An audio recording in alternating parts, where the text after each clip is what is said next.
আসসালামু আলাইকুম। আজ আপনাদের সাথে শেয়ার করব ভীষণ মজার একটি ফ্রাইড রাইসের রেসিপি। আসলে বাচ্চারা কিন্তু ইদানিং ম্যাক্সিমাম বাসায় দেখা যায় ওরা ফ্রাইড রাইস বা চিকেন ফ্রাই ছাড়া কিছুই খেতে চায় না, তাই না? তো আমার বাসায়ও কিন্তু সেম।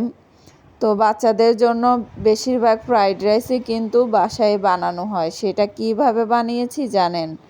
ঘরে থাকা মাত্র কয়েকটা উপকরণ দিয়ে এত সুন্দর লোভনীয় কালারের ফ্রাইড রাইস বাসায় কিন্তু বানিয়ে ফেললাম। আর হ্যাঁ, রেসিপিটি দেখে অবশ্যই বলবেন, ইস, আগে কেন বাসায় আমরা ট্রাই করিনি। এখন আপুর রেসিপিটি দেখে তো অবশ্যই বাসায় ট্রাই করতে মন চাচ্ছে।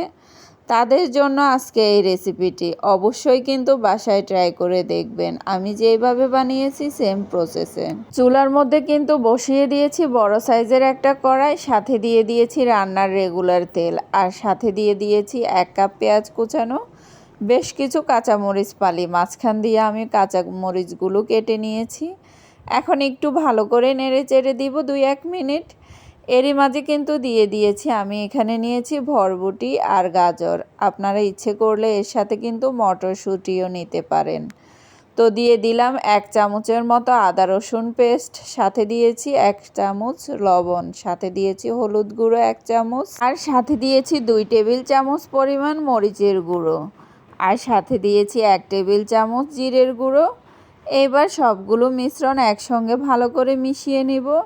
এইভাবে একটু 2-1 মিনিট হালকা ভেজে নেব। এভাবে কিন্তু 3-4 মিনিটের মতো হালকা একটু ভেজে নিলে, আর আপনাদের চুলার আগুনটা অবশ্যই কিন্তু মিডিয়াম টু লো হিটে রেখে দিবেন, তাহলে আর পোড়া যাবে না। তো এরই মাঝে কিন্তু দিয়ে দিব আমি এখানে 2টা ডিম ভেঙে। তো ডিমগুলোকে মাঝখান দিয়ে দিয়েছি এই কারণে যে ডিমগুলো একটু আস্তে আস্তে ঝরঝরা হয়ে যাবে। তো এইবার সবগুলো মিশ্রণের সঙ্গে কিন্তু একসঙ্গে ভালো করে মিশিয়ে নিতে হবে। এইবার সাথে দিয়ে দিব বেশ কিছুখানি টমেটোগুলো দিয়ে আবারও কিন্তু একটু ভালো করে নেড়ে চেড়ে দিতে হবে। এইভাবে 3-4 মিনিটের মতো রেখে একটু ভাজা ভাজা করে নিয়েছি। এইবার দিয়ে দিব ম্যাগি স্বাদে ম্যাজিক মশলা, যেটা ওটা দিয়ে আবারও একটু ভালো করে নেড়ে চেড়ে একদম ভাজা ভাজা করে নিব। এইবার দিয়ে দিব কি জানেন? আমি এখানে দিয়ে দিব ভাত। আপনারা ইচ্ছে করলে এখানে পোলাওর চাল সিদ্ধ করেও দিতে পারেন বা বাসমতি চালও সিদ্ধ করে দিতে পারেন। তো আমি ভাত বেঁচেছিল রাতে, ওই ভাতগুলো দিয়ে আসলে এই রেসিপিটি করব, এই জন্য ভাত দিয়ে দিব।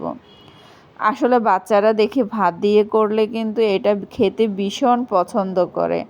ওরা প্রতিদিন রাত্রে বায়না করবে যে আজকে এই টিফিনে নাস্তাটা বানিয়ে দিতে হবে।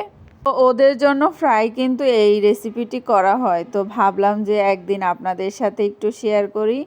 আপনারাও ইচ্ছে করলে বাচ্চাদেরকে ঝটপট করে এই রেসিপিটি করে দিতে পারেন। আসলে আমরা কিন্তু ম্যাক্সিমাম সময় মারা একটু টেনশনে পড়ে যাই যে বাচ্চাদের সকালের টিফিনে কী দিব, কারণ তারা টিফিনে একটু হেলদি খেলে আমাদের থেকে ভালো লাগে, কারণ ওরা সারাদিনটা যে স্কুলে কেটে যায় তখন আর কোনো টেনশন থাকে না। তখন আপনারা ইচ্ছে করলে এরকম মজাদার একটি ফ্রাইড রাইসের রেসিপি করে বাচ্চাদের টিফিনে দিয়ে দিতে পারেন, কারণ আমাদের ম্যাক্সিমাম বাসায় কিন্তু রাতে ভাত রান্না করলে বেঁচে যায়।